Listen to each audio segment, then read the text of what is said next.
HBO, Amazon Prime, Netflix, plain twister for second place. Let's do the shuffle. Welcome back to AsArt with Nick and John. We post 3 videos a week. Hit that subscribe button to stay updated with all of our content. And if you're interested in podcasts and other cool stuff that we do, check out asart.space. Spoilers warnings. We're talking about VFX of the whole season. So if you haven't seen the season, either watch our review. Actually, don't watch our review because our review is going to be spoilers.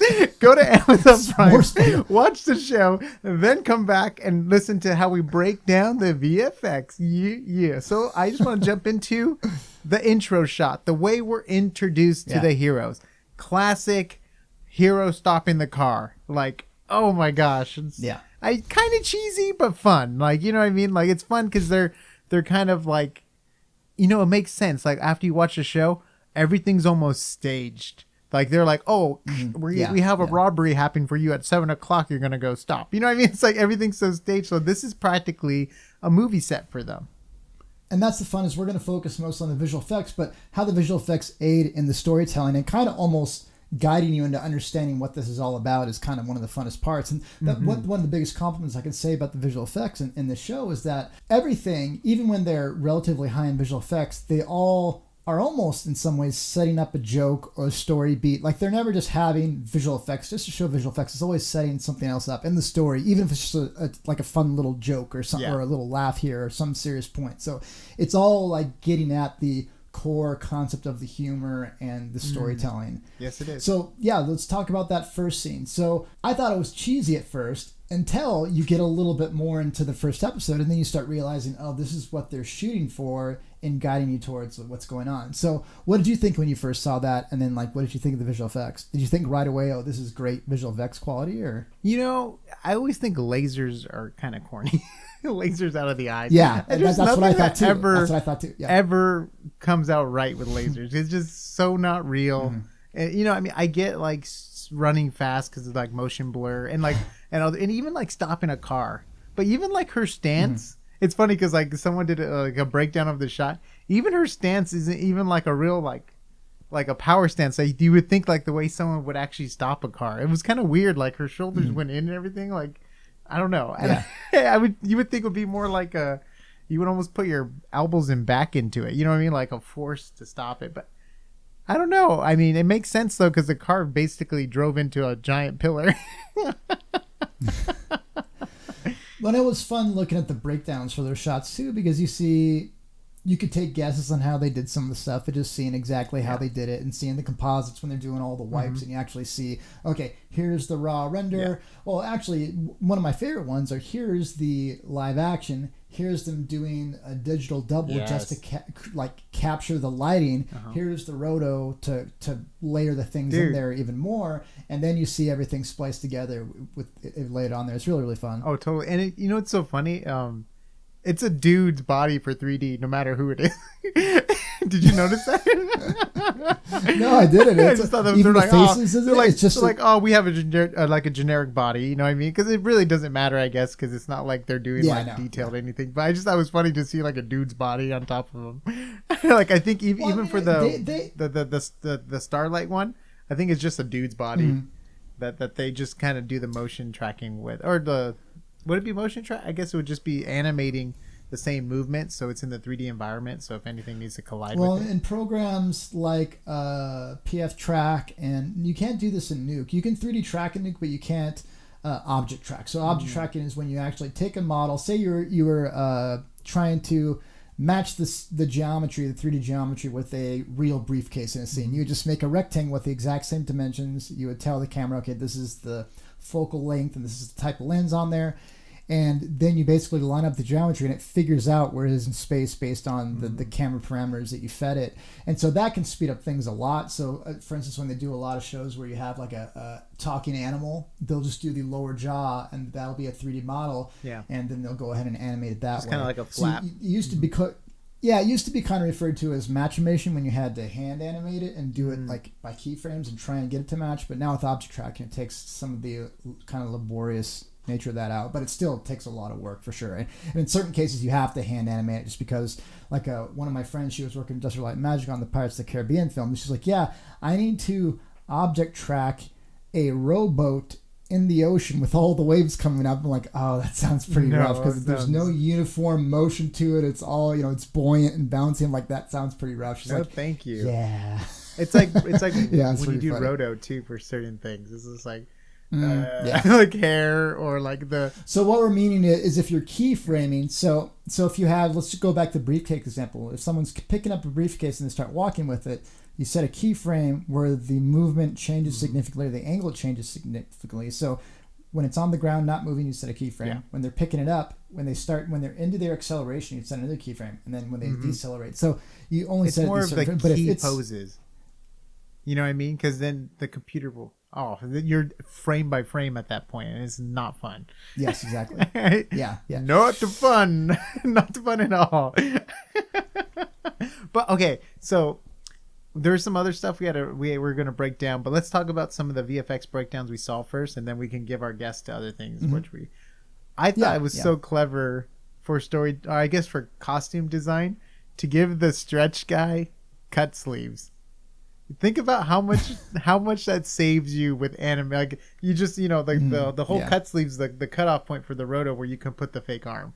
You don't have to deal with like the sleeve moving and changing. Like that probably saves him so much. And I guess it kind of goes with his character. If you can stretch, why would you contain those arms? Yeah, why would we wear sleeves? That's true. Yeah, but at the same time, I mean, it's hard to because our skin, obviously, if you hold up a flashlight underneath your hand, you get the see through the subsurface scattering of the light transmission. So, I mean, you could see in the breakdowns they had to create arm hair. They had to create the subsurface scattering for the arms. Like, making skin look like skin and not making it look rubbery is kind of hard. I mean, not as much anymore, but that like going from Jar Jar Binks to Gollum was a huge technical achievement because Jar Jar didn't have any of that light transmission, whereas in this, obviously, in the current present day, that's a norm, but it still takes time to get that.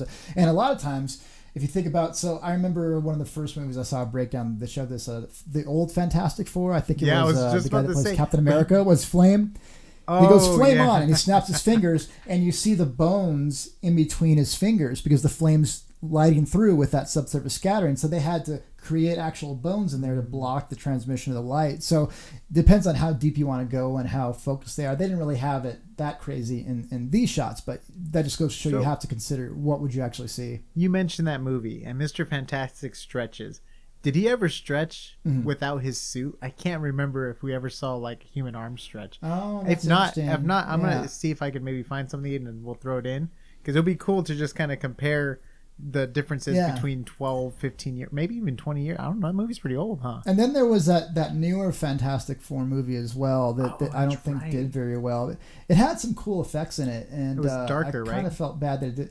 Yeah, which I like darker movies, but it just didn't come out, great. I watched it and I was entertained, but I'm like, I probably don't need to see that ever again. But I was, I was happy watching. I'm glad I gave it a view, but it's like, okay, there's some movies you enjoy, but you're like, okay, you watch it for the spectacle. You're not really getting a crazy story, but you still enjoy it for what it is. So that was kind of one of those movies for me, I think. All right, John, let's go into some cool visual effects storytelling bits. Yes. Like the whole, our main character, he gets thrust into the story literally by someone running into his girlfriend, barely stepping onto the street. Like, is it even safe to run that close to the curb? I mean, our ripoff Flash is running right by. It's just such a crazy cool. I don't want to say it's a cool sequence, but it's pretty epic. It's pretty cool. I don't want to say it's cool that like someone's dying that way. I'm not gonna lie. I started laughing hysterically immediately. He's just because the guy that plays the boyfriend is so. I mean he's kind of like Michael Cera, where just like looks like this like kind of innocent, just regular dude, nothing special about him. And he's just like, what happened? He just looks down and he's holding these two the arms and was like, I started laughing hysterically immediately. I'm like, that was where I was all in on that show. As soon as she exploded, I'm like, I'm in. You've got me. You've got me for a full season. Oh my God. It was beautifully done. Who knows how long it took for the particle. I mean, you really don't see the particles really bursting out too much. You see more of the aftermath of the hit. You don't see like a slow motion burst of it happening. It must have been actually pretty boring. But so one thing you get about all these effects that we're going to talk about is they must have been extremely boring to actually shoot, because all this stuff is going off everywhere in the final shots, but it's just like pew pew, putting your arms in places or whatever. But it must have been hilarious. All right, we're gonna splat you with all this fake blood in 3, 2, 1. I mean, you're just like, how do you not laugh? You're slow motion. It's like 4-year-old version when he always pees in his face. It's like that must have been hilarious fake, you know, and just like, oh my gosh. And then one of my favorite sequences, it's not even the most complicated. Well, it could be. You never know sometimes. The dolphin escape sequence. And this is another. Why is it our favorite? Because of the storytelling it does. Not because it's the most crazy visual effects. It's just so funny. So, again, another spoiler. If you want to skip this, jump forward maybe a minute. I mean, 3, 2, 1. It's just a dolphin. It's just a dolphin being hitting on a guy. And then finally, when the guy breaks down, being ejected out of a windshield. And then, as soon as it lands and comes to a stop, give it a 5 count, then it gets run over by a semi. Slow motion shot when the dolphin's like,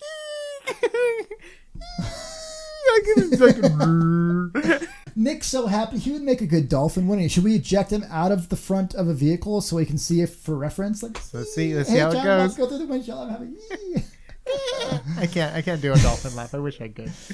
But it was just so funny because it served the story, and the shock factor of the humor was so wonderful. Uh-huh. Yeah, but I mean, the compositing, the effects on it were perfect too. You don't like get caught up looking at it and you're saying to yourself that looks fake. You're like, oh, there's a dolphin. What? Oh no! Oh no! And then oh no again. It's really funny. Yeah. And then let's just end it. There's so many visual effects shots. I know we're not covering it all. We would be here all day because there's a lot of great visual effects shots. But I think one of me and John's favorite ones that stood out to us was the melting of the face with the lasers. I'm not a fan of lasers. I was for that shot. And admittedly, this is an effect for an effect's sake. It is showing that he doesn't have the attachment that the character thought he did to her. So it is telling a story, but at the same time, it's like, all right, why do we like that? It just looked cool. It just looked so cool. good. You know, they could have just cut to his eyes and just seen the eye lasers coming out and just. You could have imagined what it was, but they showed you. They did such a good job with the prop makeup that they had first on there. Yeah, for the stand-in. Yeah, which just is getting great, the right like ashes and like the enough char and burning and glowing still going. I forgot in the reference. Did they do interactive lighting, or did they just use it for reference and didn't light it with like red light? They didn't light it with red light or anything. I don't think so. They I think it's all done afterwards in 3D. All 3D after the fact. Yeah. So they had to get a good. Yeah. So it looked cool. So good. I remember when I watched it too. I was just like, dang. And my comparison shot for that, when I think of a movie that had where you saw through a skull, is The Dark Knight, where you had Two-Face. Oh, yeah, but I wasn't a fan of that. No, I didn't like that at all. And obviously, Two-Face talks for a while, Harvey Dent, talking, and it just didn't look weird. And obviously, this was a long time ago, but at the same time, her facial expression does change, but the interaction and the rendering of it is just great. Yeah. It's a completely different type of effect. This is not an animated character. It's a one-off shot. Raiders of the Lost Ark. Oh, yeah, which looks way different, looks way less realistic, but still one of my favorite visual effect shots. It's just like... Well, they built everything, and then they melted it. Layers, come on. Yeah. Like, talk about dedication for something. It's so cool. That was a mixture of... I think that one was they just melted the multiple different layers. I think they sped it up, right? They sped it up. Yes, and then later on in Last Crusade, they did do when the guy ages. They did morph that, so they used the morphing technology in that to go between the different puppets. But in this first one in Raiders of the Lost Ark, I think just melted. We should do a Raiders of the Lost Ark breakdown. That would be very fun because that's traditional special effects at its absolute highest form. I think. Good job, Junior. Junior. The dog. You were named after the dog. The wrong ticket. Wrong ticket. It's something like that. I can't remember. Oh, no. We're getting sidetracked. Was it wrong ticket? Or he said no ticket. Yeah, no ticket. No ticket. So anyways, I think we're going to have to do the Indiana Jones movies, but...